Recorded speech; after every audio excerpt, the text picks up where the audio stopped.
안녕하세요, 여러분. 세상을 바꾸는 사람들의 영상 굽는 마을에 오신 걸 환영합니다. 오늘도 지난번에 이어서 역설의 힘에서 제4의 법칙을 이어서 하겠습니다. 역설의 힘 제4의 법칙. 부와 가난은 마음이 만든다.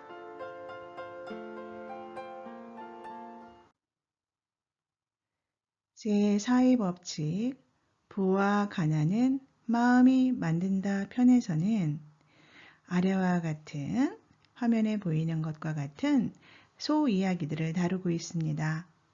돈은 에너지다. 좋은 돈과 나쁜 돈. 가난은 죄다. 돈이 행복을 결정하지 않는다. 돈에 대해 엄격하라. 부자가 되려면 돈을 잘 운용하여라. 불평하지 말고 투덜대지 말라. 비우고 단순하게 살라. 항상 남을 칭찬하라.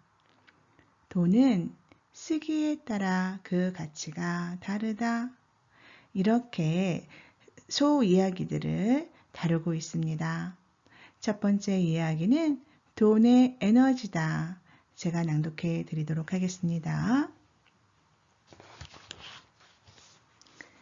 돈은 에너지이기에 쓰지 않고 쌓아두면 빼앗긴다. 돈을 잘 운용해야 사라지지 않고 들어온다.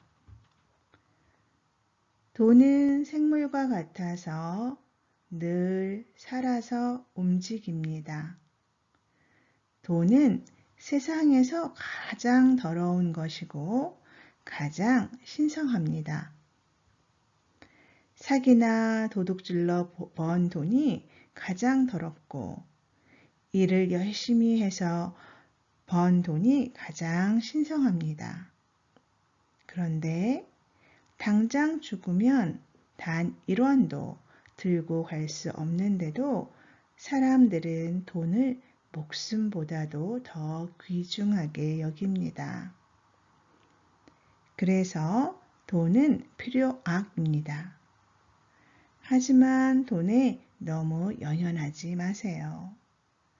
그러다가 자신을 진짜 잃어버릴 수 있습니다. 또한 벌기만 하고 제대로 쓰지 않으면 낙엽처럼 썩기 쉬운 것이 돈이며 아무런 노력 없이 들어온 돈은 반드시 도로 빠져나가는 것이 돈의 생리입니다. 너무도 뻔한 진리인데도 사람들은 자주 잊어버립니다.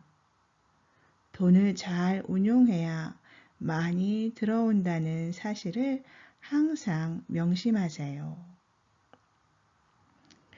네, 돈은 저희의 삶에 있어서 피와 같은 존재인 것 같습니다. 어렸을 때는 그냥 부모님께서 저희를 길러주시고 보호해 주실 때 그때는 그렇게 저는 돈에 대한 중요성을 몰랐어요. 왜요? 부모님으로부터 보호를 받고 있는 그런 위치였으니까요.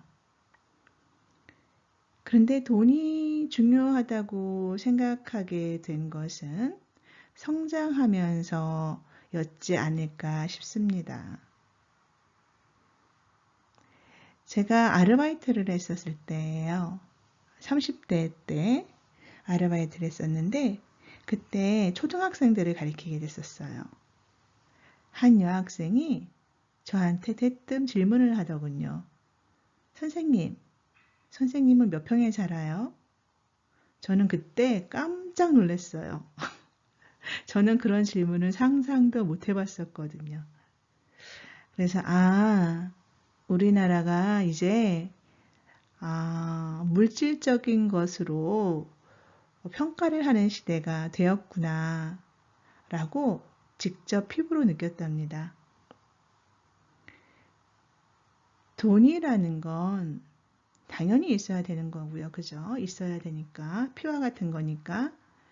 그런데 돈을 잘 운용할지 모른다면, 잘 쓸 줄 모른다면, 돈은 하나의 물건에 지나지 않을까라는 생각이 갑자기 드네요.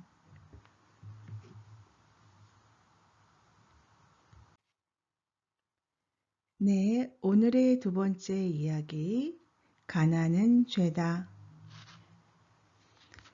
재물로 가난한 이를 돕지 말고 가난에서 벗어날 길로 이끌어 주어라. 이것이 가난한 이가 가난 속에서 하루빨리 벗어날 수 있는 길이다. 어느 날 제가 강의 중에 가난은 죄라고 했던 적이 있었습니다. 내 말에 독자 중 거의 반은 공감했고 반은 비난했습니다.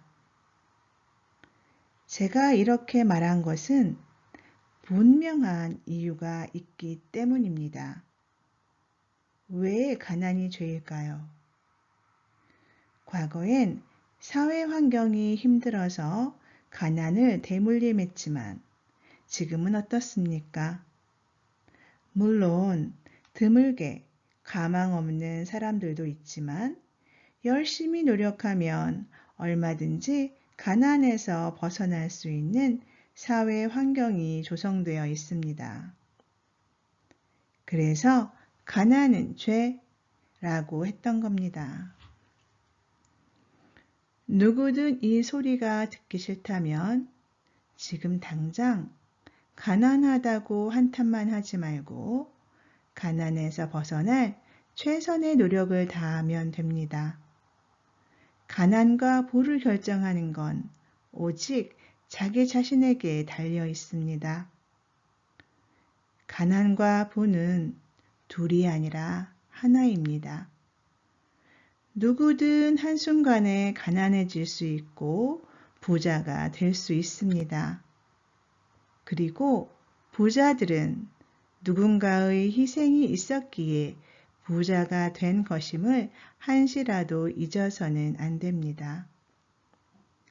그리고 국가가 가난한 이를 제물로 돕는 건 옳지 않은 일입니다. 국가는 국민이 가난에서 벗어날 수 있도록 그 방법을 알려줄 막대한 책임이 있습니다.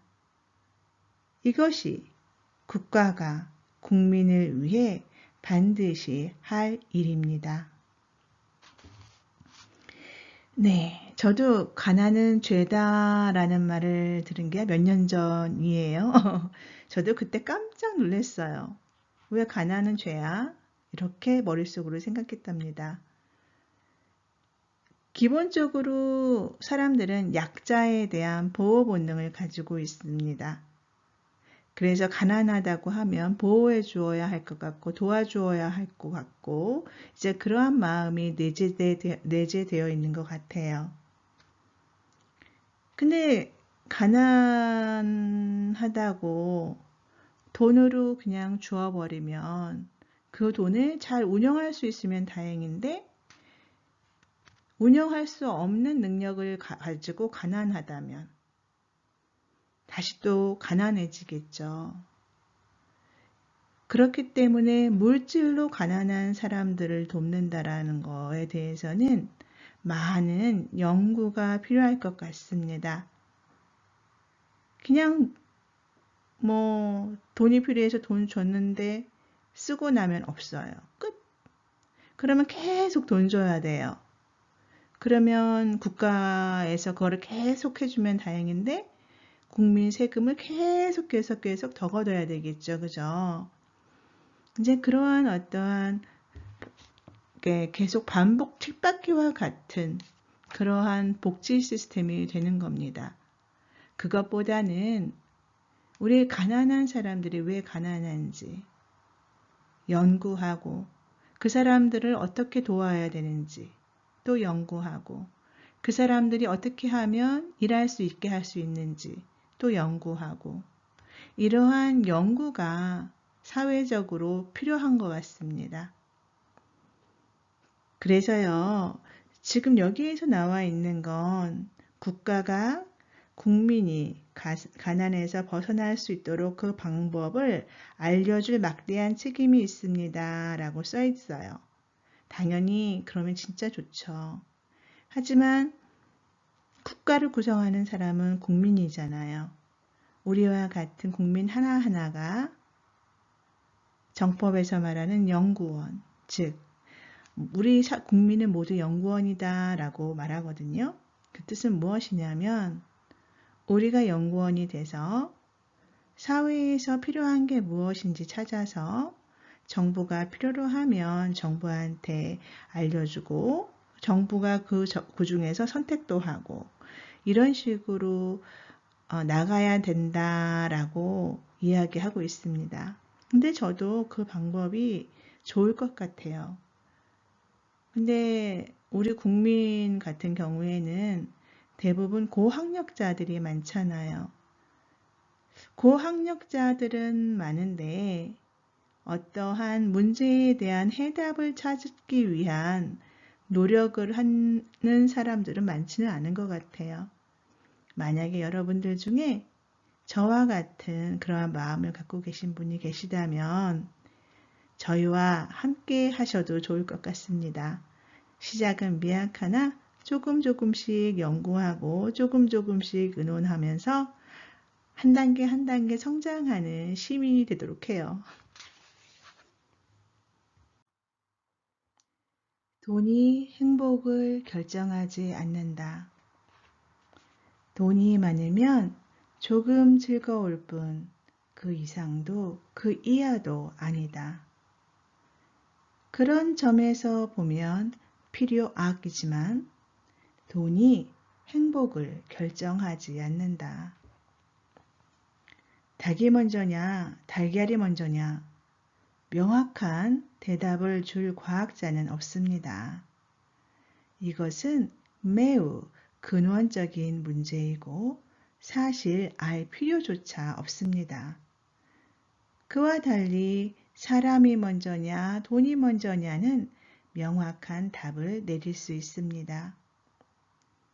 사람이 돈을 만들어서 물건을 살 수 있는 권한을 부여했으므로 사람이 돈보다 먼저인 것만은 분명합니다. 그런데 왜 사람은 돈이란 걸 만들었을까요? 돈이 사람보다 더 귀한 대접을 받고 있고 권력인 사회 속에서 살고 있으므로 우리는 어쩔 수 없이 지금 이 근원적인 질문을 당신에게 던질 수밖에 없습니다. 우리는 돈의 위력을 실감하는 사회 속에서 살고 있습니다. 그런 점에서 보면 돈은 필요악입니다. 하지만 돈이 없으면 조금 불편할 뿐 새끼 밥을 더 먹지는 않습니다. 그런데 사람들은 다 쓰지도 못할 돈을 벌려고 난리입니다. 참 어리석은 일이지요. 행복을 결정하는 건 돈이 아닌데도 말입니다. 차라리 지금부터 내 영혼을 맑게 하는 공부를 하세요. 그게 돈보다 더 좋은 공부입니다. 네, 여러분, 돈 공부 꼭 해야 되는 거죠? 네, 저는 돈을 좋아합니다. 여러분도 돈을 좋아하시리라 생각합니다. 그렇죠. 좋아하고 예뻐해야 저희한테 가까이 올 거 아닙니까? 그러면 우리는 어떻게 해야 돼요? 잘 쓰면 되겠죠. 네. 돈에 대한 공부가 필요할 것 같습니다. 돈과 사람 중에 중요한 건 당연히 사람이겠죠. 왜요? 사람이 없으면 돈 쓸 개체가 없잖아요. 돈 쓸 존재가 없어요. 네. 존재 없는 이유가 되는 거죠. 그래서 사람이 중요해요. 사람이 중요하고 그렇다고 돈을 등한시하거나 돈을 무시하거나 돈을 하찮게 여기면 돈은 저희한테 안 오겠죠. 뭐 이거야 기본적으로 알고 있는 우리가 일반적으로 알고 있는 사실이고요. 그런데 그냥 저는 제가 돈을 따라가는 삶을 살고 싶지는 않네요. 제가 일을 즐기고 제가 무언가를 해내고 무언가를 했을 때 성취감을 느끼고 이렇게 하면서 돈이 스스로 저에게 왔으면 합니다. 그러한 삶을 살기 위해서 우리 모두 화이팅 합시다. 네, 여러분, 오늘의 마지막 이야기입니다. 불평하지 말고 투덜대지 말라. 다들 인생이 힘들다고 한다. 당신도 그런가? 힘들다고 투덜대면 오는 복도 모두 달아나고 더 힘들어지는 것이 인생이다. 항상 즐겁게 생활하라. 어느 날 갑자기 행복이 찾아올 것이다. 코로나가 3년이나 계속되고 언제 끝날지도 모릅니다. 이런 역병의 시대에는 누구나 힘듭니다. 그래서인지 다들 살기가 힘들다고 투덜댑니다. 그렇지만 힘들다고 계속 투덜대기만 하면 더 힘들어질 수밖에 없는 것이 인생입니다. 이럴수록 즐거운 생각만 하고 즐겁게 생활하는 게 중요합니다. 사람이 무슨 일이든 긍정적으로 생각만 하면 그만큼 좋은 기가 몸으로 들어오지만 매사에 부정적인 생각만을 하면 나쁜 기가 들어올 수밖에 없습니다. 당신이 항상 좋은 생각만을 하면서 즐겁게 하루하루를 살면 복이 저절로 걸어 들어와서 내 안에 행복이 가득해집니다. 내 마음이 곧 행복과 불행을 만든다는 걸 절대로 잊지 마세요. 네. 대자연은 우리에게 불평하고 남 탓할 네, 권한을 주지 않은 것 같습니다. 불평한다고 해서 그 상황이 나아지면 좋겠습니다. 왜 불평을 할까요, 우리가? 그 상황을 우리가 해결하지 못하니까. 그렇지 않을까요? 네. 정법에서는 아픈 사람이 환자다라는 말이 있습니다. 불평하는 사람이 환자가 되겠지요. 왜 환자예요? 그 상황을 해결하지 못하니까. 그래서 자꾸 나쁜 이야기만 하나 봐요. 저도 마찬가지입니다. 그런데 그래도 지금은 불평, 불만을 안 하려고 노력은 해요. 했으면 바로 후회하고 이러면 안 되는데 하고 다잡아 가긴 합니다. 예를 들어서 여러분들이 자녀를 키워요. 자녀를 키우는데 맨날 엄마는 음식을 해줘요. 남편과 아이들에게. 그런데 남편이 또는 아이들이 엄마한테 맨날 밥 투정을 해요. 이건 이렇다 저건 저렇다. 그래서 엄마는 남편이 말한 대로 아이들이 말한 대로 좀 바꿔서 노력하려고 그래요. 그럼에도 불구하고 남편은 돈이 아깝다. 아이들은 안 먹겠다. 과자 먹겠다. 이래요. 그럼 엄마는 느낌이 어떨까요? 음식을 하기 싫겠죠. 감사하지 않으니까. 그죠? 칭찬은 고래도 춤추게 하는데 칭찬은 어디 가고 불평, 불만만 내어놓으면 엄마는 어떻게 됩니까? 그 나쁜 기운, 그 나쁜 말, 나쁜 반응을 몸으로 다 흡수를 한 다음에 트라우마가 생기겠죠. 나는 음식을 못하는구나. 내가 뭔가를 잘못했나? 그러면서 하다가 쟤네들은 왜 그래? 이렇게 또 남탓을 하겠죠. 그래서 불평, 불만한다고 모든 게 해결되지 않는 것 같습니다. 되도록이면 우리가 사람들을 이해시킬 수 있는 신용과 실력을 키워야 되겠죠. 신용이 있어야지 이야기를 하면 상대방이 들어줄 거 아니에요. 네, 우리 불평불만하지 말고 투덜대지 말고 하루하루 즐겁게 감사한 마음으로 살아가면서 우리 인생에 복을 짓도록 합시다. 여러분, 오늘은 여기까지입니다. 여러분, 오늘도 분명히 행복하시고 즐거울 거예요. 감사합니다.